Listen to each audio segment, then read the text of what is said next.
Arro, pessoal, bom dia, aqui é o Amir Suryashanti trazendo a reflexão de hoje, segunda-feira, dia em que a Lua vai fazer a transição do signo de Aquário para o signo de Peixes. E ela vai fazer praticamente um aspecto, mais forte, mais importante hoje, que é, assim que ela entrar em Peixes, ela vai fazer a conjunção com Júpiter. Bom, hoje é um dia, em termos de energia astral, um dia muito, muito interessante, porque a gente tem aí a Lua no signo de Peixes, que já traz uma leveza, já traz um contato com a espiritualidade, já traz, e vocês devem ver que eu estou gravando num lugar mais barulhento agora, porque eu estou na cidade, e aqui realmente é um lugar que parece que não cessa o barulho, é incrível. Você entra, tenta ficar no silêncio e é moto, ônibus, enfim, barulho para todo lado. Faz parte do nossa reflexão de hoje, inclusive. Então a gente vai ter aí a Lua no signo de Peixes, que por si já traz uma leveza, já traz uma coisa de contato com a espiritualidade, com compaixão, já é uma coisa muito legal a Lua em Peixes. E ainda mais ela vai fazer uma conjunção com Júpiter, que é o grande benéfico, que também está em Peixes, e aí ele está em revisão, assim como outros planetas. A gente está entrando num período do ano, numa faixa do ano, onde somos convidados a nos interiorizar e fazermos algumas revisões. E o áudio de hoje vai trazer essa revisão. Eu quero propor aí para todo mundo, se integrar com essa energia. Bom, o signo de Aquário e o signo de Peixes, eles têm muito a ver um com o outro, são os dois últimos signos, e eles falam muito sobre o coletivo. Então, ambos são signos muito ligados ao coletivo, ao todo, ao pensar no outro. Aquário de uma forma mais mental, através do elemento ar, e Peixes de uma forma mais emocional, através do elemento água. Mas os dois signos, eles estão preocupados com o todo. Eles consideram o todo, eles consideram o coletivo. E aí, galera, o que eu queria trazer para vocês aqui, Bom, eu moro em Mariporã, algumas pessoas podem conhecer ou não. Aqui em Mariporã é considerada aí a maior floresta urbana do mundo. Isso é uma coisa muito interessante porque eu sempre falo, quando algumas pessoas me perguntam se é legal aqui, se eu gosto de morar aqui, eu só falo o seguinte, assim, a cidade em si não tem nada demais, mas o que eu gosto daqui é justamente a possibilidade, de eu estar na natureza e questão de meia hora, 40 minutos no máximo de carro, eu já estou em São Paulo. Então é uma forma de eu estar próximo, da natureza e ainda me manter próximo da cidade grande, que a gente tem que ter contato também, Então São Paulo tem tudo e a gente tem que ter aí visitas periódicas a São Paulo para de repente comprar algumas coisas, enfim. Então o Mariporã é muito legal por isso, por conta disso, Tem essa questão do verde, ter uma conexão com a natureza e a questão de ser perto da cidade. Só que aí já tem um porém, O fato dela ser perto da cidade, traz aí muitas pessoas. E infelizmente aí eu começo o convite à reflexão para todo mundo. Se você acha que essa reflexão é válida para mais pessoas, lembra de compartilhar, lembra de dar o seu like, lembra de, enfim, fazer com que esse algoritmo do Spotify, enfim, das coisas todas aí, ajude a disseminar essa mensagem. Porque é o seguinte, o ser humano ele está sendo convidado, a rever a sua relação com a natureza. A gente não tem, eu não sei, eu acho que para mim é tão claro isso, eu não sei porque para algumas pessoas parece que não é tão claro isso, que o ser humano destruindo a natureza, ele está se destruindo automaticamente.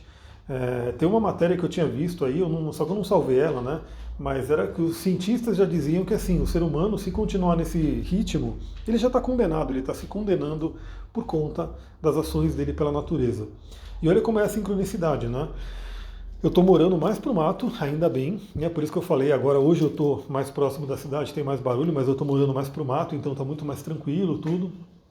E aí eu vim, fui correr, peguei numa estrada de terra que eu ia correr, que eu gostava muito de lá, e tinha um lugar na represa também muito legal para meditar, com pedras, com verde, enfim.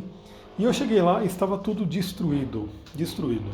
Não sei se é a prefeitura que está fazendo alguma coisa, ou o que aconteceu, mas o que eu sei é que aquela mata linda que existia ali tinha ido para o chão, não tinha mais mato nenhum, estava só terra revirada, e as pedras estavam ali jogadas no meio, são pedras gigantes, são rochas onde a gente podia sentar, sentir a energia da terra, na natureza, ali no meio da mata.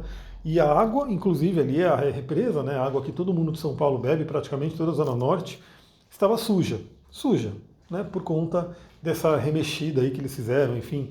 Suja, inclusive, com coisas que são lixos, plástico, coisa de cigarro, enfim, essas coisas. E aí eu fiquei extremamente triste, Falei, meu Deus do céu, o que está acontecendo? Porque Mariporã tem essa fama, que foi colocada aí de maior floresta urbana do mundo, Mas eu vendo o ritmo que está acontecendo as coisas aqui, isso daí de repente não está com os anos contados, né? Aí eu vejo que daqui a alguns anos eu não vou poder mais estar em Mariporã não, vou ter que ir para algum lugar que ainda sobre um pouco de natureza. Então qual que é a reflexão de hoje? Por que essa reflexão vem aí num dia onde a gente tem aí Lua transitando entre Aquário e o signo de Peixes e principalmente fazendo a conexão, fazendo a conjunção com Júpiter retrógrado? Porque, galera, Aquário e Peixes falam do coletivo. E quando a gente fala do coletivo, preservar a natureza é fundamental. Para algumas pessoas, talvez, que não tenham uma ligação, né? Aliás, aí a gente entra também no mundo de Peixes, porque cada árvore tem uma vida, cada árvore tem um espírito ali, né? Um deva, como dizem aí nas algumas tradições. Cada árvore tem ali uma consciência. Então, assim, a pessoa que chega lá e derruba uma árvore sem nenhum, né? Sem nada, assim, para ela não é nada, tá simplesmente como se estivesse derrubando uma parede. E às vezes até derrubar uma parede, você tem uma dó, né? Você fala, meu, essa parede, você vai lá e tem que derrubar. Imagina uma árvore, que é a casa de inúmeros seres, que é um ser vivo por si e que contribui para a nossa vida. Então, assim, talvez para as pessoas que estão aqui, né, isso não afete tanto, embora afete, a gente sabe disso. Mas, no ritmo que está, pensando no coletivo, como estarão as futuras gerações? Como estarão as futuras gerações sem árvores? Né, sem água limpa para beber, né, com o clima todo desorganizado. E a gente sabe que isso acontece sim, né, por mais que algumas pessoas tentam falar que não, que o planeta Terra é muito grande, que o ser humano não consegue afetar. Galera, não tem como, né? É só você dar uma volta aí em alguns lugares e você vê que o ser humano pode sim devastar muito. Assim como se você pegar formigas, elas podem derrubar uma casa, formigas podem destruir um jardim em uma noite se elas quiserem. Né? A gente sabe que, mesmo sendo pequena, como são muitas e trabalham, elas podem fazer. Para quem tem plantação, sabe, né? Se você tem um pé de uma roseira, um pé de rosa enorme ali, se as formigas cismarem com esse pé de rosa, em uma noite elas acabam com a roseira inteira. Né? Então, o ser humano, ele, sim, perante o planeta, ele acaba sendo pequeno, mas somos muitos, né? E muitos com, né, fazendo muito trabalho aí. Então isso é uma coisa que acho que todo mundo tem que refletir, né? Como é que está o seu contato com a natureza?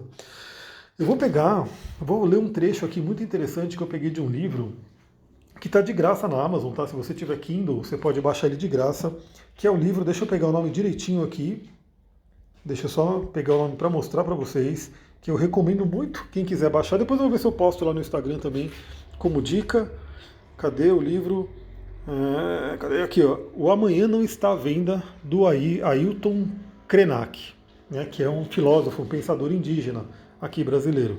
Eu li esse livro, ele é pequenininho, né, ele fala inclusive sobre o Covid, sobre, né, esse momento atual, e ele está de graça lá na Amazon, então quem tiver Kindle, fica a dica, vale muito a leitura. Mas eu separei um trecho aqui que eu achei muito, muito interessante.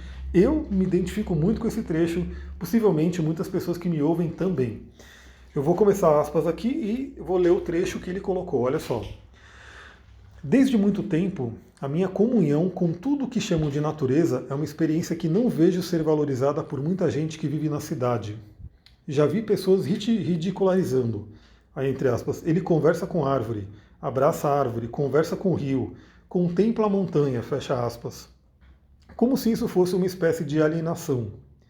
Essa é a minha experiência de vida. Se é alienação, sou alienado. Aí fecha aspas, termina a frase ali, o trecho do Ailton Krenak. E assim, galera, pelo menos eu poderia ter escrito isso facilmente. Né? Eu converso com cristais, eu converso com árvores, eu converso com animais, e tenho um ascendente em peixes para me ajudar muito nisso, inclusive, né? Então eu contemplo montanhas, eu contemplo rios, eu contemplo o céu, eu contemplo a lua, eu contemplo, enfim, toda a natureza. E sim, o que ele falou aqui está certo, né? Para as pessoas da cidade, isso realmente parece estranho, porque essa conexão foi perdida. Aí é uma coisa muito interessante também, porque além de estarmos com essa lua, né, em peixes, conjunção com Júpiter, retrógrado, toda aquela questão de revisões, temos nesse momento também o Sol em Câncer. E Câncer fala sobre ancestralidade. Então, galera, eu gosto muito, eu trabalho muito com o xamanismo por isso, né? Para mim, o xamanismo, assim, a gente fala sobre a cultura antiga de todos os povos, né? Então, tem xamanismo no mundo inteiro, é o estudo do ser humano lá atrás, como é que se começou, né? Principalmente a parte da espiritualidade, né? O xamanismo, ele vai ligar muito à cura, à espiritualidade e assim por diante.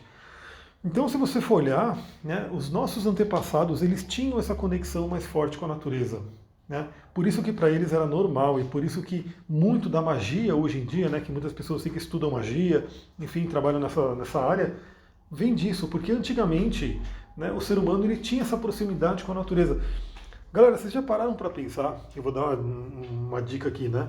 A ayahuasca, que é uma planta de poder, né, é um chá, na verdade, de duas plantas, e que, enfim, tem aí um efeito maravilhoso, aí a ciência mesmo pesquisa, é uma planta de poder, é uma planta de expansão de consciência, mas que o funcionamento delas depende, né, de duas plantas juntas, né, o jagube e a chacrona, são duas plantas diferentes.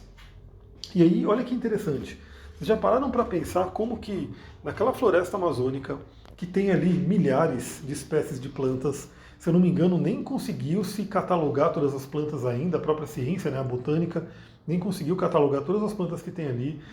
Você já parou para pensar como que no meio daquela floresta, né, alguém foi lá e descobriu, será que foi na tentativa e erro? Eu duvido, né, que alguém foi lá e descobriu que para você, se você pegar uma planta, que é o jagube, e se você pegar outra planta, que é a chacrona, uma trabalhando no masculino, outra trabalhando no feminino, juntar as duas, fazer um feitio, fazer todo um ritual, ela traz essa magia, essa alquimia que é a ayahuasca.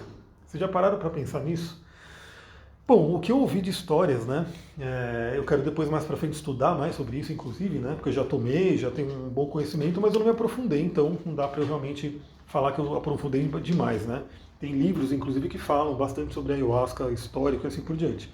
Mas quando eu fiz o curso de xamanismo, a formação lá com o Léo Artesi, o que eu ouvia muito é justamente isso, que o xamã conversava com a planta e a planta falava para ele, né, o que ele poderia fazer.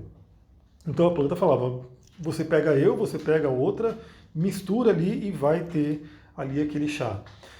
Assim como todas as plantas de cura, né? Que os antigos conheciam por intuição, né? Como que ele sabia que determinada planta era boa para o fígado, e que a outra era boa para o coração, e que a outra era boa para baixar febre, e assim por diante, né? Sem os recursos que existem hoje da ciência, né? Que hoje você tem ali microscópios, você estuda componentes químicos e assim por diante. Ainda assim, você vê que tem muita coisa por ser descoberta. Agora imagina antes, que não tinha essa tecnologia, mas ainda assim você tem ali muitos relatos e livros antigos que falam sobre essa cura natural. Galera, o que eu queria trazer para vocês hoje aqui, para começar a semana, refletindo com essa energia de peixes, Júpiter, ou seja, duplamente pisciana, duplamente para dentro, né, olhando para dentro, revendo crenças e revendo a espiritualidade. Pensa nisso, como que você pode se conectar com a natureza.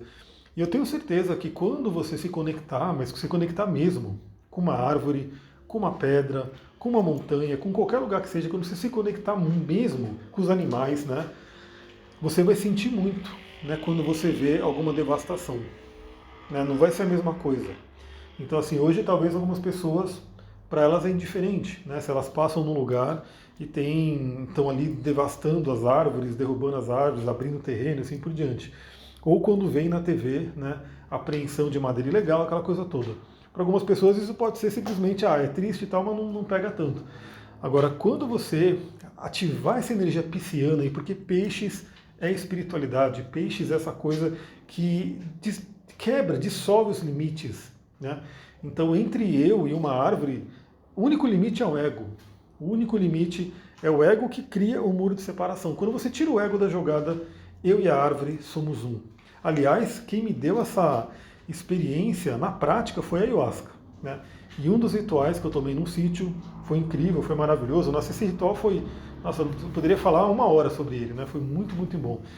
E eu lembro que, no momento, eu, na força da ayahuasca, toquei no tronco de uma árvore e eu me via, né, virando esse tronco. Né? Então, meu braço ele começava a ficar exatamente igual, se transformando no tronco da árvore, como se a árvore fosse uma extensão minha e eu fosse uma extensão da árvore.